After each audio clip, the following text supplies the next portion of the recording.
Good morning students. तो 11th class में mathematical tools आपके चले हुए हैं, लेक्चर नंबर 6। सबसे पहले तो मैं आपको एक चीज बता देता हूं कि फिजिक्स में सब कुछ न्यूमेरिकल ही है। कोई भी बच्चा ये सोच के ना चले कि न्यूमेरिकल तो हार्ड है। फिजिक्स का सबसे इजी पार्ट ही न्यूमेरिकल होते हैं और उन्हीं से आपको टॉपिक क्लियर होगा। अगर न्यूमेरिकल आ गए तो फिजिक्स आ रही है, अदरवाइज आपको फिजिक्स समझ में नहीं आ रही। तो बहुत इजी होते हैं, तरीके से कीजिए। और जितने भी वीडियो आपके हो चुके सभी को सीक्वेंस से आप पहले वॉच कीजिए, उसके बाद क्वेश्चन पे पहुंचिए। ऐसा नहीं है कि पीछे के 4 वीडियो छोड़ दिए, 5 छोड़ दिए, डायरेक्ट ही क्वेश्चन करोगे तो कुछ भी समझ में नहीं आएगा। पहले आप 1 बाय 1 सभी को वॉच कीजिए, उसके बाद ही क्वेश्चन आपको समझ में बहुत इजीली आ जाएगा। तो आपने कुछ एक टर्म्स सुनी है, जैसे वेलोसिटी, एक्सेलरेशन एंड डिस्प्लेसमेंट।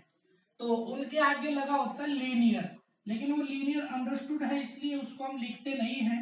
मैं लिख रहा हूं, एक तरफ तो लिख रहा हूं लीनियर थिंग्स और एक तरफ लिख रहा हूं एंगुलर। तो जो लीनियर में डिस्प्लेसमेंट होता है, डिस्प्लेसमेंट इसको रिप्रेजेंट एस से करते हैं। तो वहीं पे एंगुलर में जो डिस्प्लेसमेंट होता है, इसके आगे क्या लग जाएगा, एंगुलर डिस्प्लेसमेंट। ये क्या है, लीनियर डिस्प्लेसमेंट। इसको रिप्रेजेंट थीटा से करते हैं। किससे करते हैं, थीटा से। ऐसे लीनियर में आता है वेलोसिटी, लीनियर वेलोसिटी किससे रिप्रेजेंट करते हैं, v से। ऐसे इधर आता है आपका एंगुलर वेलोसिटी। तो मैं केवल वेलोसिटी लिख रहा हूं क्योंकि एंगुलर ऊपर लिखा हुआ, that is common for all. किससे रिप्रेजेंट करते हैं इसको, ओमेगा से। 9th क्लास में आप पढ़ चुके हो, कोई नई चीज नहीं है ये। उसके बाद है एक्सेलरेशन। यहां पे क्या होता है, एक्सेलरेशन किससे रिप्रेजेंट करते हैं, ए से। वहीं पे एंगुलर एक्सेलरेशन को रिप्रेजेंट किया जाता है अल्फा से। ठीक है। तो कल मैंने आपको बताया था velocity is equal to ds by dt होता है। तो यहाँ पे ये पूछ रहा है कि एंगुलर वेलोसिटी निकालिए। तो एक बार मैं पहले क्वेश्चन को रीड कर देता हूं, अगर कोई वर्ड समझ में नहीं आ रहा हो तो आपको पता चल जाएगा। ए particle starts rotating from rest according to the formula theta is equal to 3t square upon 20 minus t square by 3 where theta is in radian and t is in second, means दोनों ऐसा units में है। Find the angular velocity omega and angular acceleration alpha, ये क्या है आपका alpha, at the end of 5 second. तो एक चीज और बता देता हूं मैं आपको, एयरफोर्स और नेवी में इसी तरह के क्वेश्चंस आपके पूछे जाते हैं।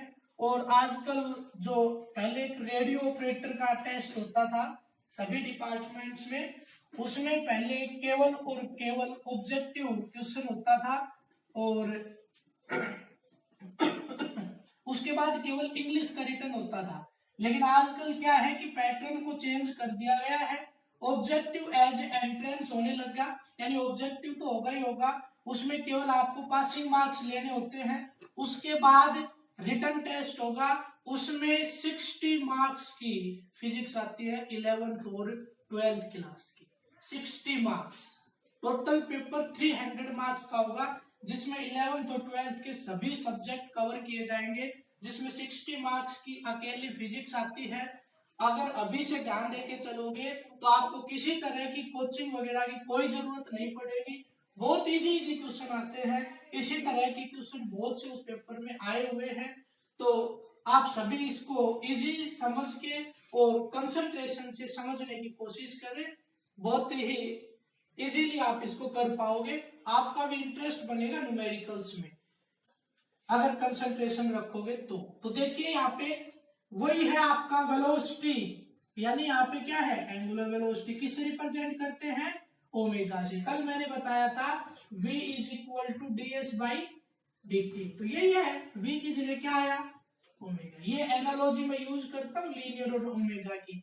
तो ये वेलोसिटी ऊपर क्या है डिफरेंशिएशन ऑफ डिस्प्लेसमेंट, डिस्प्लेसमेंट यहाँ पे क्या है थीटा अपॉन नीचे क्या है टाइम, तो टाइम ही रहता है इसमें भी और लीनियर में भी, तो यहाँ पे क्या आ जाएगा dt।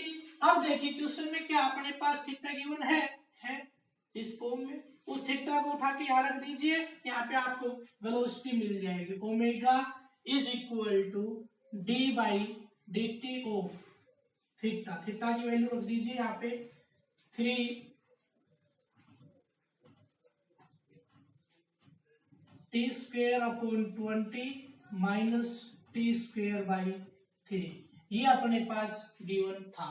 अब इसका डिफरेंशिएशन कर देना जो आपको आता है ये पहले से, तो ओमेगा इज इक्वल टू यानी वेलोसिटी यहां से आपके पास आ जाएगी, तो ये 2 आएगा आगे यानी 2 इंटू 3 कितना हो गया 6, पावर 1 कम 2 माइनस 1 कितना बचा 1, तो यानी टी लिख सकता हूं 6t अपॉन 20 माइनस ये 2 आगे यानी 2t अपॉन 3। ये मेरे पास एक इक्वेशन आ गई है जिसमें मैंने एंगुलर वेलोसिटी को निकाल दिया है। अभी अपना कोई भी आंसर आया नहीं है क्योंकि इसमें टाइम बता रहा है कि ये रखना है तब आपको आंसर निकालना है। ये इक्वेशन को मैंने नाम इसलिए दिया है क्योंकि ये एक्सेलरेशन के लिए भी यूज होनी है। तो अब देखिए पहले मैं इसका फर्स्ट पार्ट करता हूं, वो क्या है एंगुलर वेलोसिटी निकालिए कब जब t की वैल्यू क्या हो 5 सेकंड हो।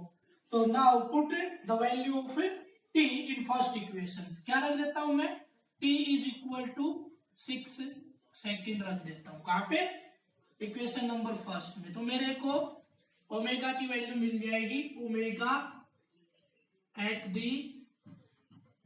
एंड ऑफ 5 सेकेंड, यही है यही पूछा है हम यही निकाल रहे हैं, इज इक्वल टू वैल्यू रखिए टी की जगह पे क्या रखना है 6, तो 6 into 6 upon 20 minus 2 into 6 upon 3। इसको सोल्व करके आपको लिख देना है, ये किस में आएगा आंसर रेडियन पर सेकेंड, किस में आएगा रेडियन पर सेकेंड में।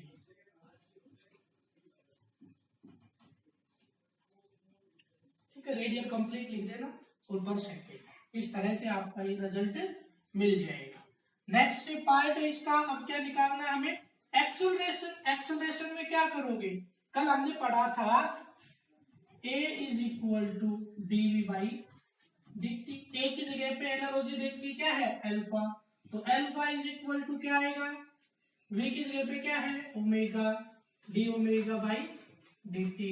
ओमेगा कहाँ है इस इक्वेशन में इक्वेशन नंबर फर्स्ट में। Now put the value of omega from equation first equation से ओमेगा की वैल्यू यहाँ पे रख दीजिए, आपको रिजल्ट मिल जाएगा। तो देखिए alpha is equal to direct कर रहा हूं मैं 6 टी की पावर 1 है 1 आगे आएगा, टी की पावर 0 हो जाएगी 0 मतलब 1, तो 6 बाई 20 माइनस 2 बाई 3, तो यही आपका रिजल्ट रहेगा। आप चाहे टी की वैल्यू, अब ये पूछ रहे हैं कि 5 सेकेंड यहाँ पे टी तो है ही नहीं, इस मीन्स हम यहाँ पे रख नहीं सकते, केवल यही आपका आंसर रहेगा। इसको सोल्व करके आप लिख दोगे वो किस में आएगा रेडियन पर सेकेंड स्क्वायर, किस में आएगा आंसर रेडियन पर सेकेंड स्क्वायर। नेक्स्ट क्वेश्चन है 9th क्लास का क्वेश्चन है, आपने 9th में पढ़ा हुआ है। यहाँ पे थोड़ा सा मेथड चेंज हो रहा है क्योंकि डिफरेंशिएशन आ गया, तो उसका यूज करके प्रूव करेंगे। So that power is the product of force and velocity, यानी प्रूव करना है P is equal to F into V, ये प्रूव करके दिखाना है आपको। देखिए सबसे पहले हम वर्क की डेफिनेशन लिखते हैं। वर्क क्या होता है फिजिक्स में work is equal to force into displacement, force into displacement, चलो F इंटू एस कर देता हूं, फोर्स इंटू डिस्प्लेसमेंट।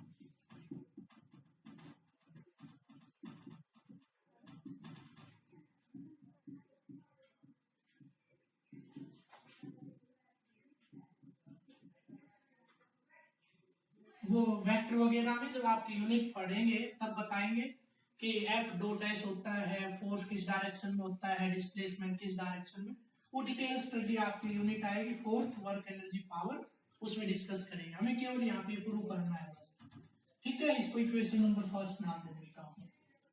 अब बताइए पावर की डेफिनेशन क्या होती है।